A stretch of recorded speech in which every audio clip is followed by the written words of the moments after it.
Hi there. Today I wanted to show you actually one of the most popular movements I do. It's from an ATM, an awareness through movement lesson that's called Buttocks. And I thought when I was going to give this ATM in my class, I thought, oh, everybody's going to think I'm so weird and they're going to stop coming. Turns out it's like one of the most popular ATMs I've ever given. But it's also really important because it starts to work with a problem that many of us have, and that is we're sitting too much. So what happens, it's called dead butt syndrome or gluteal amnesia. And what happens is that these large glute muscles in the back just aren't contributing to our movement very well. And since they're so strong, it actually makes a huge difference with all the muscles that are around it in the lower back, the quads, the gluteus minimus and medius, and it starts to affect the piriformis and it can affect the sciatic nerve. So it's really an important lesson to do. So what we want to do is start bringing awareness to how well our gluteal muscles are working. And to do this, start in sitting, and you can just lean on your arms in the back and just begin by contracting your buttocks muscles and just notice what happens. So I've done this lesson many times.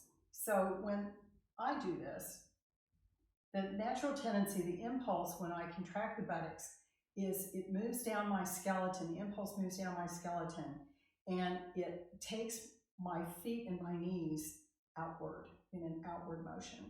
And so notice whether or not this is happening with yours. And if it is not happening, you haven't done anything wrong. It just indicates that maybe your gluteal muscles are not working as hard as they could. Or I should say, as well as they should.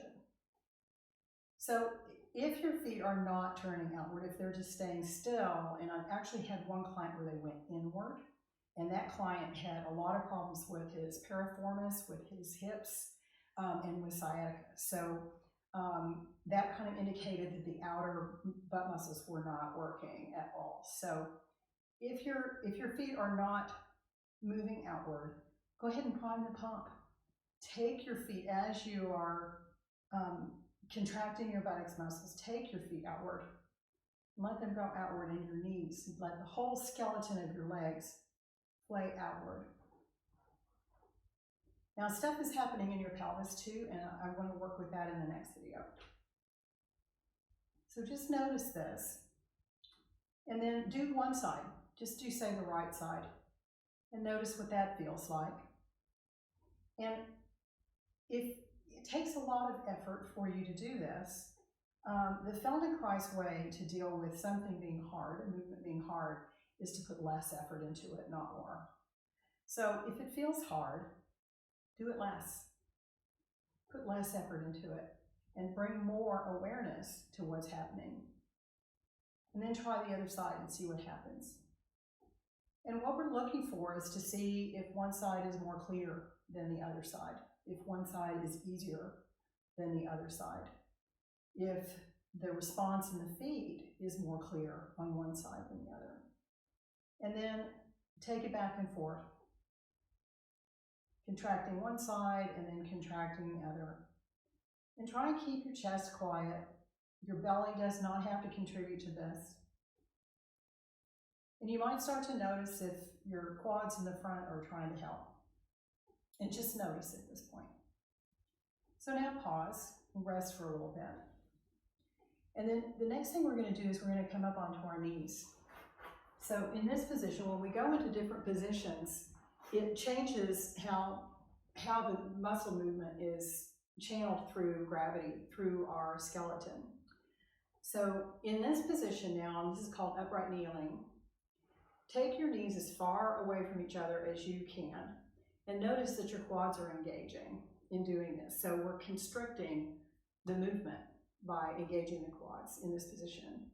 And so now in this position, contract your buttocks and notice what this now feels like. And see if you can notice there's probably a little bit of outward turning in your legs, but you're not going to be able to feel it as well in this position. But also notice that since the quads are now not engaging, if your quads are trying to help, this movement is going to mean that your buttocks are going to have to work all by themselves. So this might actually be harder in this position, and if it is, then put less effort into it. So do it smaller. Do it so small that nobody would even be able to tell that you're moving. And the nervous system can't tell the difference. But since you're putting less effort into it, it should be easier, and your nervous system is going to pick up on that. So then do just one side. And notice if it's any easier. And then just do the other side. And do that a few times. And then go back and forth, alternate, back and forth, one side and then the other. And then do both again. And notice if it's any easier now.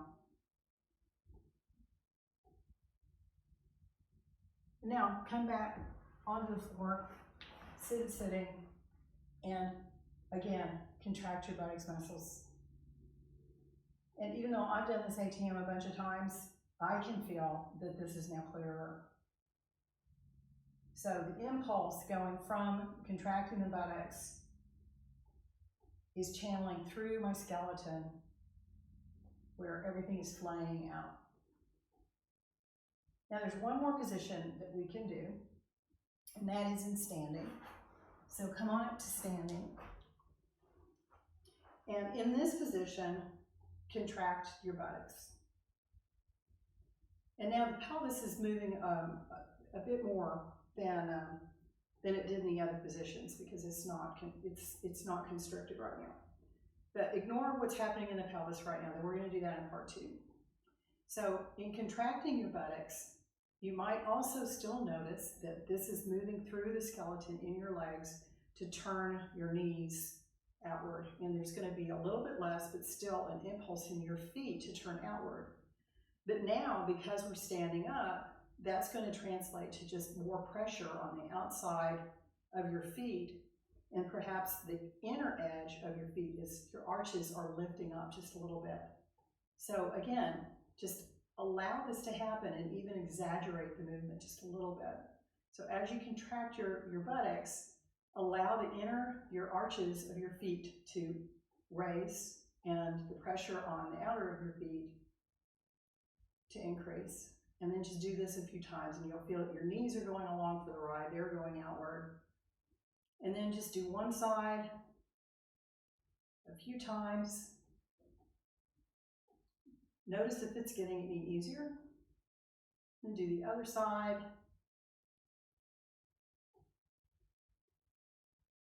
And even alternate a few times. Allowing your feet to respond to the movement, and then do them both.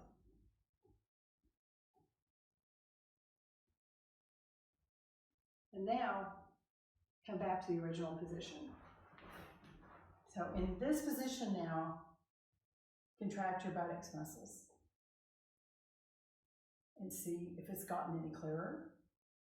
See if your feet are maybe responding a little bit without you having to help. And just do this every morning. If you tend to sit a lot, if you've had problems like I've mentioned earlier, this is a really great lesson a 5 or 10 minute lesson that you can do every single day. And you'll start connecting with it. It's not about making the muscles stronger, it's about making them smarter. So we're trying to bring them into our brain map because that's what's gotten lost, is the brain has just, it bypasses those muscles because it doesn't know how to use them. So if you do things to just strengthen the buttocks muscles, you're just going to end up reinforcing the habit that you already have, and it's going to make things worse. So bringing your awareness to this movement, putting less effort into it, and being more focused on the awareness that you're bringing to it and how that movement is channeling through your skeleton is the way to make your muscles smarter.